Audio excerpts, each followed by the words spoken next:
Hello guys, आप लोग देख रहा है ये है पानबंग इको लॉज।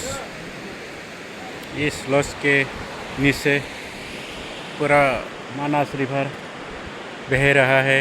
आप लोग देखिए, इधर से पूरा उत्तर तरफ से दक्षिण तरफ बह रहा है ये कला।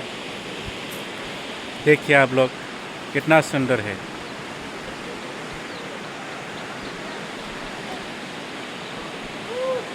आप लोग आके इधर खाना खा सकता है, घूम सकता है, एंजॉय कर सकता है। कितना सुंदर प्लेस है इधर, वेरी ब्यूटीफुल।